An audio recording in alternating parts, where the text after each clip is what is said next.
Hello, boys and girls. Welcome to 2020 United Way Virtual Reading Day. My name is Ornet Hines. Today, I will be reading for you Last Stop on Market Street by Matt Della Pena. Let's get started.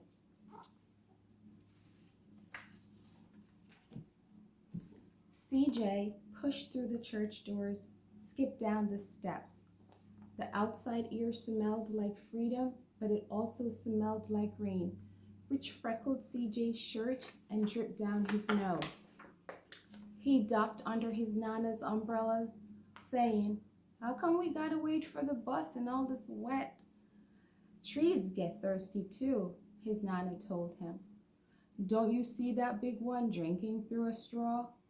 CJ looked for a while, but never saw a straw. From the bus stop, he watched water pool on flower petals, watched rain patter against the windshield of a nearby car. His friend Colby climbed in, gave CJ a wave, and drove off with his dad. "Nana, how come we don't got a car?" "Boy, what do we need a car for? We got a bus that breathes fire, and old Mr. Dennis, who always has a trick for you." The bus creaked to a stop in front of them. It sighed and sagged, and the doors swung open.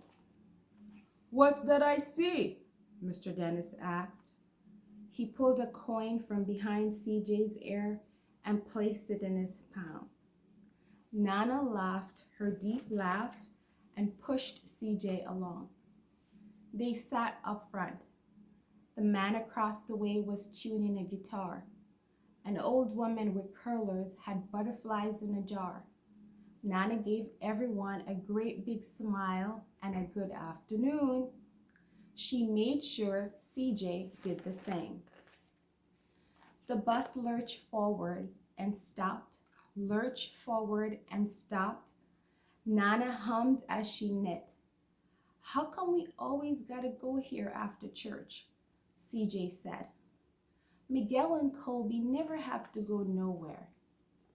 "I feel sorry for those boys," she told him. "They'll never get a chance to meet Bobo or the sunglass man.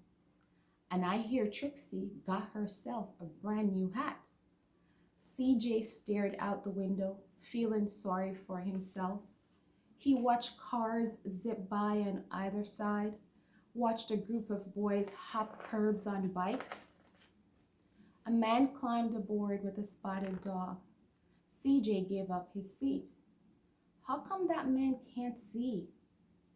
"Boy, what do you know about seeing?" Nana told him. "Some people watch the world with their ears." "That's a fact. Their noses too," the man said, sniffling at the air. "That's a mighty fine perfume you're wearing today, Mom." Nana squeezed the man's hand and laughed her deep laugh. Two older boys got on next. CJ watched as they moved on by and stood in back. "Sure wish I had one of those," he said. Nana set down her knitting. "What for? You got the real life thing sitting across from you. Why don't you ask the man if he'll play us a song?" CJ didn't have to. The guitar player was already plucking strings and beginning to sing. "To feel the magic of music," the blind man whispered, "I like to close my eyes." Nana closed hers too. So did CJ and the spotted dog. And in the darkness, the rhythm lifted CJ out of the bus, out of the busy city. He saw sunset colors swirling over crashing waves, saw a family of hawks slicing through the sky, saw the old woman's butterflies dancing free in the light of the moon.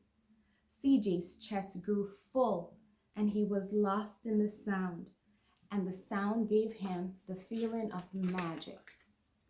The song ended, and CJ opened his eyes. Everyone on the bus clapped, even the boys in back. Nana glanced at the coin in CJ's palm. CJ's dropped it in the man's hat. Last stop on Market Street, Mr. Dennis called. CJ looked around as he stepped off the bus. Crumbling sidewalks and broken down doors, graffiti tag windows and boarded up stores. He reached for his Nana's hand. How come it's always so dirty over here? She smiled and pointed to the sky. Sometimes when you're surrounded by dirt, CJ, you're a better witness for what's beautiful.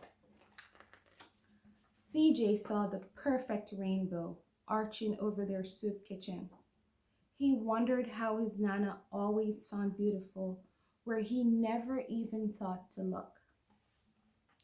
He looked all around them again, at the bus rounding the corner out of sight, and the broken street lamps still lit up bright, and the stray cat shadows moving across the wall.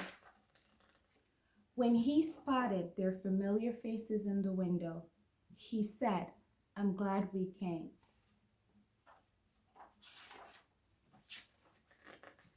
He thought his Nana might laugh her deep laugh, but she didn't. She patted him on the head and told him, Me too, CJ. Now, come on. Boys and girls, that's the end of Last Stop on Market Street by Matt Della Pena. Thank you. Keep reading. Thank you, United Way.